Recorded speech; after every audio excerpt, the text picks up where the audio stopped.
It's so fantastic, you won't believe it till you hear it from the boys in the band. Now, everybody, let's go! Welcome back to my dark corner of this sick world. Huh? It's really super big news! We're looking at Japanese film Legend of Dinosaurs and Monster Birds.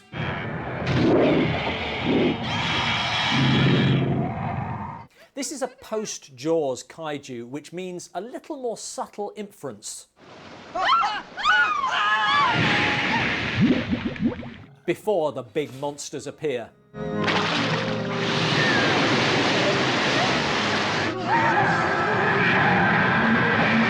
But before we get to that, we've got to address another legend that we've tackled before on Dark Corners. You should remember that you're a geologist and you're supposed to be practical. That of the Playboy geologist. I guess you came here to look for stones so you can make more money. It's not about the rocks, it's about the babes and the cash that inevitably come with the rocks. Today's hero seeking adventure. We meet hero Ashizawa in what seems to be a reference to The Graduate. Then you won't change your mind? Mr. Miyawaki, you're trying to seduce me. That's ridiculous. He's been enticed to Lake Sai by stories of a stone egg. Did he say a stone egg? Like his father before him. I said that this petrified stone was a snake's egg, but your father said it was a dinosaur. Then he asked me how big I thought snakes were and slapped me round the head. Another joke? There have been strange goings-on here. A horse without a head. A horrible practical joke. Either the Corleone family is trying to send a message, or... I bet it was Nessie, the monster. We go to Scotland on holiday, why shouldn't she come here? And then... It's a monster! It's a monster! There's something in the lake. It's a dinosaur! A dinosaur! But... Ah! It's only a fake! just some jerks. Boy, I'm all pooped out. Yeah, that wasn't easy. But the boy who cried Nessie and his mates pay a terrible price.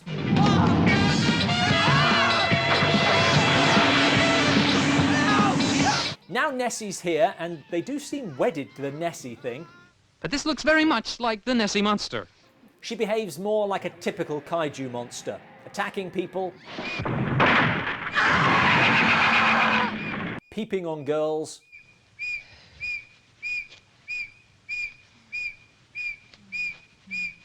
and disrupting a Japanese country and western singer.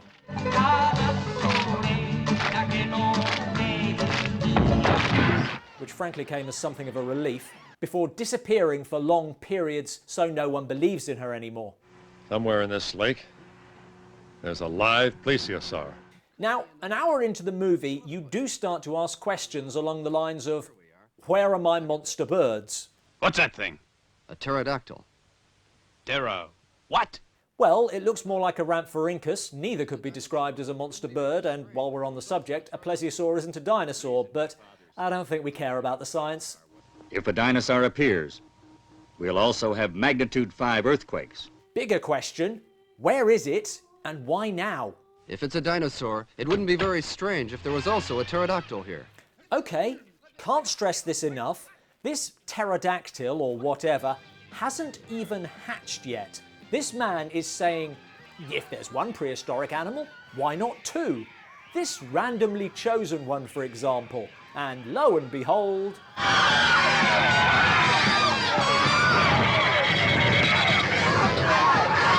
It doesn't appear until much later, but still, of all the weak-ass explanations I've had to sit through in these movies, this is the most cravenly pathetic. And that's bad? Meanwhile, Ashizawa is desperate to see the plesiosaur to prove his father's theory. My father firmly believed a hibernating dinosaur existed in one of these lakes. Sounds as if his father had about as much proof as the pterodactyl guy, but we're past that now. His girlfriend Akiko objects, and... I'm afraid this is typical behaviour of geologists. They are the bad boys of the earth sciences. He's probably strung out on quartz. You're terrible! Ashizawa dives into the lake, but... 20 minutes from now, depth charges will be dropped into the lake. Akiko leaps into action.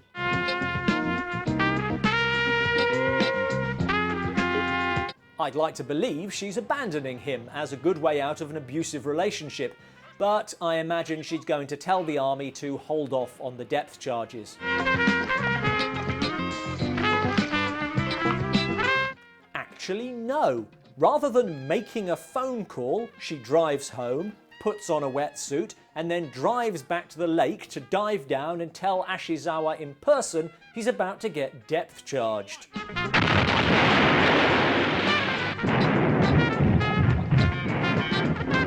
Too slow. You may think it odd that depth charges designed to kill a plesiosaur have so little effect on a human that he just continues with his search. But remember, he is a geologist. Elsewhere, the pterodactyl finally hatches.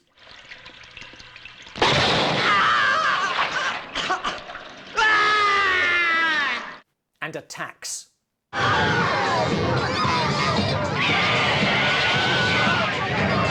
Oddly reminiscent of the giant claw.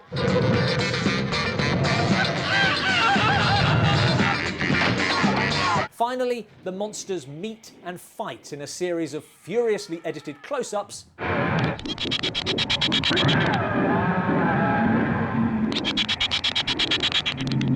while hanging from wires.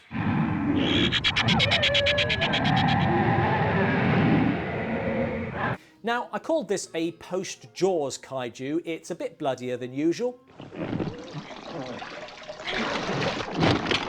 And it does step back from the monsters to focus on the human drama. But it doesn't work, and we don't have to look far to see why. Hi. Geologists. Thanks for watching. To see more giant monster reviews, click here. B-movies have always struggled with geologist heroes. What other professions have movies tried to make heroic, sexy, and improbably living the life of an international playboy? Let us know in the comments below. And I found something more interesting.